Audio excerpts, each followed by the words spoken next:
দিনটা ছিল রবিবার, আবহাওয়াটা মেঘলা, ওয়েদার এক্কেবারে ফুরফুরে। আমার গাড়ি সেদিন দৌড়েছিল শহরের দক্ষিণ প্রান্তে গড়িয়াহাট অঞ্চলে। একটি চাইনিজ রেস্টুরেন্টের তরফ থেকে আজকে আমার ইনভিটেশন আছে। আজকে আমরা মেন ইন ব্ল্যাক হয়ে বেরিয়েছি, বুঝেছেন? দুজনেই কালো কালো গেঞ্জি পরে বেরিয়েছি, আর খেতে যাচ্ছি আমরা চাইনিজ খাবার। গড়িয়াহাটে বাসন্তী দেবী কলেজের একদম পাশেই হচ্ছে একটা চাইনিজ রেস্টুরেন্ট, যার নাম হচ্ছে দ্য ওয়াক। যারা আমাকে আজকে আসুন আসুন আসুন বলে ডেকেছেন, বছর দেড়েক আগেও আমি একবার গিয়েছিলাম, আজকে আর একবার যাচ্ছি। আড়ে বহরে বেড়ে দ্য ওয়াক এখন অন দ্য ওয়াক হয়ে গিয়েছে। চলুন যাওয়া যাক এবং চীনের চাউমিন আমার চাউমিন বলে আসা যাক। আপনারা তো সবাই জানেন যে আমাদের এই কলকাতা শহর থেকেই ভারতবর্ষে ইন্দো চাইনিজ কুইজিনের সূচনা হয়, আর আমাদের এই কলকাতা স্টাইল চাইনিজ খাবার আমার একটা ফেভারিট কুইজিন। বাসন্তী দেবী কলেজের পেছনের রাস্তাটাই হচ্ছে হিন্দুস্তান রোড। সিংহি পার্কের যে পুজোটা হয় খুব কাছাকাছিতেই হয়। এই হিন্দুস্তান রোডেই হচ্ছে অন দ্য ওয়াক রেস্টুরেন্ট, সেখানেই চলেছি এখন। আর অন দ্য ওয়াক রেস্টুরেন্ট যে বিল্ডিংয়ে, সেই বিল্ডিংয়ে কিন্তু এইচডিএফসি ব্যাংকের গড়িয়াহাট ব্রাঞ্চ আছে। খুঁজে পাওয়া খুব ইজি, আর গুগল ম্যাপ লোকেশান তো নিচে ডেসক্রিপশন বক্সে দেওয়াই আছে। 9B হিন্দুস্তান রোডেই অন দ্য ওয়াক রেস্টুরেন্ট। এই বিল্ডিংয়ে যেমন একটু আগেও বললাম এইচডিএফসি ব্যাংকের গড়িয়াহাট ব্রাঞ্চ। এই রেস্টুরেন্টের অন্তঃসজ্জা খুব সম্প্রতি রিভ্যাম্প করা হয়েছে এবং তারপরে এই রেস্টুরেন্ট যেন আরও দুর্দান্ত রকমভাবে সেজে উঠেছে। দারুণ সুন্দর ব্র্যান্ডিং, একটা খুব সুন্দর চাইনিজ থিম। এই রেস্টুরেন্টে প্রথমেই ঢুকে আমার বেশ ভালো লাগলো। অনেক বকবক হয়েছে, আসুন একটু গলা ভিজিয়ে নেওয়া যাক। 2 ধরনের মকটেল পরিবেশন হয়েছে। হালকা হালকা মিষ্টি মিষ্টি আর তরমুজের ফ্লেভার আছে, এর মধ্যে তরমুজ দেওয়া আছে। ক্যামেরা হাতে কিচেনে উঁকি দেওয়া একেবারে ম্যান্ডেটারি। এই রেস্টুরেন্টের কিচেন বেশ পরিচ্ছন্ন। আমার জন্য গোল্ডেন ফ্রাইড প্রন রেডি হবে, তাই এই রকম বড় বড় চিংড়ি নিয়ে তারপর ব্যাটারে ডুবিয়ে জমিয়ে গরম তেলে ভেজে ফেলা হলো। এইখানে দেখুন আমারই জন্য একটা পর্কের স্টার্টারও রেডি হবে, সেই সব কিছুরই প্রিপারেশন চলছে। আমার ক্যামেরা এই সব কিছু আপনাদের সামনে দেখিয়ে দিল। এইবারে আসুন টেবিলে গিয়ে বসি, কারণ এই 2 ধরনের স্টার্টার আমার জন্য পরিবেশন করে দিয়ে দেওয়া হয়েছে। কলকাতা স্টাইল চাইনিজের একদম popular starter golden fried prawn, পোর্শানে 6 পিস থাকে। তার সাথে এখানে বেইজিং স্টাইল পর্ক পরিবেশন হয়েছে। পর্কের পোর্শন সাইজ যথেষ্ট, অ্যাজ এ স্টার্টার হিসেবে দুজনে আরামে শেয়ার করতে পারবেন। এই মিট এবং ফ্যাটের রেশিও আছে 60-40, মানে 60% মিট 40% ফ্যাট এইরকম। আর আপনারা বলবেন কমেন্ট করে জানিয়ে যে আপনারা একটু ফ্যাটি টাইপের পছন্দ করেন নাকি লিন মিট পছন্দ করেন। আমি একটু লিন টাইপের পছন্দ করি। খাওয়া যাক এই রকম নতুন স্টাইলের একটা পর্কের প্রিপারেশন। এর মধ্যে ধনেপাতা, কাঁচা লঙ্কা এবং স্প্রিং অনিয়ন গ্রিন, এই 3টের একটা অ্যামালগামেটেড ফ্লেভার আছে। ওপরে ভাজা রসুন দেওয়া হয়েছে, তার উপরে স্প্রিং অনিয়ন গ্রিন দেওয়া হয়েছে, আর তার সাথে কাঁচা লঙ্কা আর ধনেপাতার ফ্রেশনেস। পর্কটা আমার দারুণ লেগেছে। 2-3টে বাইট, জুসেসগুলো রিলিজ হচ্ছে এবং ওই যে ভাজা রসুন, তার সাথে পেঁয়াজ, মানে ওই পেঁয়াজ পাতা, স্প্রিং অনিয়ন গ্রিন, কাঁচা লঙ্কা, ধনে পাতা, এই সব কিছুর ফ্লেভার, তার সাথে গোলমরিচের যেটা ঝাল ঝাল মুখের মধ্যে যে একটা উষ্ণ ব্যাপার, সেইটা এই ডিশটা খাওয়ার যে এক্সপিরিয়েন্স সেটাকে ডাবল করেছে। গোল্ডেন ফ্রাইড প্রন পোর্শানে 6 পিস আছে। এটাও 2 জনের বা 3 জনের জন্য ভালো পোর্শন। খাওয়া যাক এটা এই সুইট চিলি সসে ডিপ করে। একদম ফ্লেশি প্রন, ভারী সুন্দর সিজন হয়েছে। আর এই যে ডিপটা আছে সুইট চিলি সসে ডিপ করছি, একেবারে ওই যে বলে 4 চাঁদ লাগিয়ে দেওয়া, একদম সেরকমই লাগছে। আরও একবার কিচেনে গিয়ে উঁকি দিলাম। এই দেখুন ভেটকি মাছ একবার ফ্রাই করে রাখা আছে। এগুলো হচ্ছে পালং শাক, যেগুলো কর্নফ্লাওয়ারে দিয়ে একবার ভেজে নেওয়া হলো। তারপরে ওই আগের ভেটকি মাছগুলো ভেজে নিয়ে সেইগুলোকে নানা রকম সস এবং সিজনিংয়ের সাথে টস করে প্লেটিং করা হলো।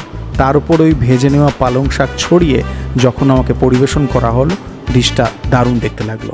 এই মেনুটা কিন্তু অনেক বড় মেনু, মানে soup, starter, main course, side dish, dessert, এই সব কিছু মিলিয়ে চাইনিজ খাবার, কলকাতা স্টাইল চাইনিজ খাবার যাদের পছন্দ তাদের টেস্ট বার্ডকে স্যাটিসফাই করার জন্য সব রকমের আইটেম আছে। এই মেনুর লিঙ্ক আমি নিচে ডেসক্রিপশন বক্সে দিয়ে দেবো।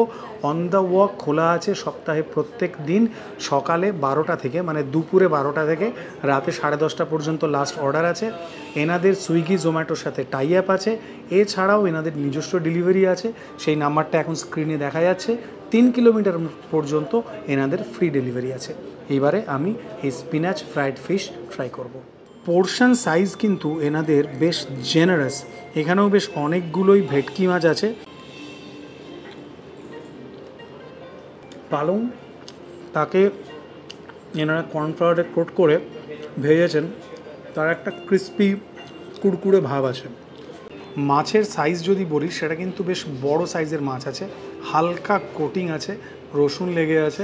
এইটা খাওয়ার এক্সপিরিয়েন্সটা একটু অন্যরকম, তার কারণ এই যে পালং শাকটাকে ভেজে একটা ক্রিস্পি টেক্সচার দেওয়া হয়েছে, সেইটা বেশ একটা অন্যরকম মাউথফিল দিচ্ছে। মাছের স্বাদ এবং যে সমস্ত সসে টস করেছে সেটা আমার এনজয়েবল লেগেছে। অন দ্য ওয়াক রেস্টুরেন্টে গেস্টদের ভিড় আস্তে আস্তে বেশ বেড়ে উঠছিল এবং দেখলাম যে সবই মোটামুটি ইয়াং ক্রাউড। আমাদের জন্য পরিবেশন করে দেওয়া হলো মেন কোর্স। মেন কোর্সে এই যে খাবারগুলো আপনারা দেখছেন সবই হাফ পোর্শন। এটা মিক্সড মেইফু হাফ পোর্শন, এটা গ্রিন চিলি কোরিয়েন্ডার রাইস এটাও হাফ পোর্শন, আর এই হচ্ছে তাই চিয়েন ল্যাম্প সেটাও ছিল হাফ পোর্শন। আমি অল্প অল্প করে সবকটা খাবার নিজের প্লেটে সাজিয়ে নিলাম।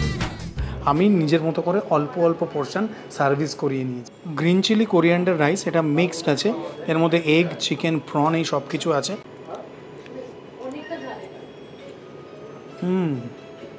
এটার মধ্যে ধনেপাতা, কোরিয়ান্ডার লিভ এবং কাঁচা লঙ্কার প্রমিনেন্ট ফ্লেভার আছে। এই রাইসটা বিট স্পাইসি, শুধু খেলে অল্প একটু ড্রাই লাগছে, তবে এই রাইসটা বেশ হালকা হালকা স্পাইসি, একটা চিটচিটে ঝাল আছে এবং এর মধ্যে জেনারেস অ্যামাউন্টে চিকেন, এগ, প্রন এই সব কিছু দেওয়া আছে, আর ধনেপাতা আর কাঁচা লঙ্কার সুন্দর ফ্লেভার আছে। হালকা ঝাল ঝাল এই রাইসটা দুর্ধর্ষ। এবারে একটু ল্যাম্ব ট্রাই করা যাক, তাই চিয়েন ল্যাম্ব। একটা দুটো বাইট আছে, ল্যাম্বের নিজস্ব ফ্লেভার আছে। আমার মনে হয় এই ল্যাম্বের প্রিপারেশনের যে গ্রেভিটা, এইটা এই গ্রিন চিলি কোরিয়ান্ডার রাইস দিয়ে ভালো লাগবে। হালকা একটা নোনতা টেস্ট আছে এই ল্যাম্বটার, যেটা সোয়া সসের টেস্ট। ভারী সুন্দর, ভারী সুন্দর। এই রাইসটা তার নিজস্ব যে ফ্লেভার, সেই ফ্লেভারটা এত এনরিচড যে এই রাইস দিয়ে আপনি যেটাই খাবেন সেটাই ভালো লাগবে। যেহেতু আমি একটু স্পাইসি পছন্দ করি, ওই জন্য ওই কাঁচা লঙ্কার ঝাল ঝাল ব্যাপারটা আমার দারুণ লেগেছে। মিক্সড মেইফুটাকে ট্রাই করবো এবারে। ওপরে আপনারা চিংড়ি দেখতেই পাচ্ছেন। মেইফু আমার রিসেন্ট ফেভারিট। মেইফু অর্থাৎ রাইস নুডলস আমার রিসেন্ট ফেভারিটের মধ্যে একটা। ট্রাই করি এখানে মিক্সড মেইফু। এটা একদম লাইট। মেইফু নুডলের যে কোয়ালিটি সেটা একদম থিন কোয়ালিটি, মানে থিনেস্ট পসিবল। একটু পিপার আর হালকা হালকা পিপারের ফ্লেভার আছে। প্রন আছে, চিকেন আছে, প্রন একদম প্রপার ক্রাঞ্চি। মিক্সড মেইফু নুডল এই যেটা আছে এটাও হাফ পোর্শনের কোয়ান্টিটি আছে। আর একবার এই মেইফু নুডলের কোয়ালিটিটা দেখুন, একদম থিনেস্ট পসিবল মেইফু। এই প্রিপারেশনটার মধ্যে একটা সাটল ব্যাপার আছে, প্রপার ক্রাঞ্চ আছে, ভেজিসের ডিম আছে, চিকেন আছে, প্রন আছে, এই সব কিছু, আর হালকা পিপারের স্বাদ আছে। That's it. এটা খুবই কমফর্টিং টেস্ট, ভালো লাগলো আমার। যারা একটু স্পাইসি, একটু ঝালঝাল পছন্দ করবেন তাদের জন্য কিন্তু এই চিলি কোরিয়েন্ডার রাইসটা একটা রেকমেন্ডেড ডিশ থাকবে। এটার মধ্যে মুখের একটা চিটচিটে ঝালঝাল ব্যাপার আছে। আর যাদের একটু কমফর্টিং টেস্ট পছন্দ তাদের জন্য এই মেইফুটা রেকমেন্ডেড। মেইফুটার মধ্যে অ্যাজ এ সিজনিং হিসেবে একটু আগে যেমন বলছিলাম শুধুই ব্ল্যাক পেপার আছে। আর এই রাইস নুডল সবকটাতেই ভেজিস এবং আরও অন্যান্য যে উপকরণ তার মাত্রা কিন্তু অনেক পরিমাণে আছে। মানে অল ইন অল এই মেন কোর্সের দুটো আইটেমই আমার দারুণ লেগেছে। স্টার্টারগুলো আগে কেমন লেগেছে বলেছি। এই যে রেস্টুরেন্ট অন দ্য ওয়াক, এদের কিন্তু আউট অফ 5 4.7 রেটিং আছে গুগলে। দে আর পপুলার। এনজয় করলাম খাবারটা। এবারে আসুন একটু মিষ্টিমুখ করা যাক। এটার নাম ক্রাঞ্চি বল। মাঝে একজন কেউ কমেন্ট করেছিলেন যে আমি ডেজার্ট আইটেম খুব কম দেখাই, তো সেই ভদ্রলোক খুশি হবেন, আমি নাম ভুলে গেছি কে কমেন্ট করেছিলেন। Let's have this. Hot chocolate আছে। আমি বলছি যে চকলেট সসটা সেটা বেশ গরম, সুন্দর, আর ওয়ার্মথ আছে। তার সাথে ভ্যানিলা ক্রিম, এই দুটো মিলিয়ে এটা খাবার এক্সপিরিয়েন্সটা খুবই দারুণ। এই যে বলটা ক্রাঞ্চি বল, এর ভেতরে চকলেট আছে, বাইরে একটা ক্রাঞ্চ আছে, আর এই যে চকলেটটা, সেই চকলেটটা গরম। এই গরম উষ্ণ চকলেটটা উইথ দিস ভ্যানিলা ক্রিম একটা খুবই সুন্দর স্বাদ দিচ্ছে। Very good end of a perfect meal. আমার দারুণ লেগেছে এই ডেজার্টটা। স্টার্টার থেকে ডেজার্ট পর্যন্ত সবকটা আইটেমই আমার আজকে এখানে বেশ ভালো লেগেছে। এই জায়গাটা ওয়েল রেকমেন্ডেড বলে আমার মনে হয়েছে। অন দ্য ওয়াকের ভিডিও আজকে এই পর্যন্তই থাকলো। তাহলে আপনারা কমেন্ট করে জানাবেন যে ভিডিওটা আপনাদের কেমন লেগেছে, আর এই রেস্টুরেন্টে আপনাদের খাওয়া দাওয়ার অভিজ্ঞতা কেমন সেটাও কমেন্ট করে জানাতে পারেন। আমি সেদিন আমাকে যেরকম খাবারগুলো পরিবেশন করা হয়েছিল এবং ঠিক যে স্বাদটা আমি পেয়েছি সেই স্বাদের বর্ণনাই আজকের এই ভিডিওতে দিয়েছি। আশা করব ভিডিওটা আপনারা এনজয় করেছেন। দেখা হচ্ছে খুব তাড়াতাড়ি। ভালো থাকবেন।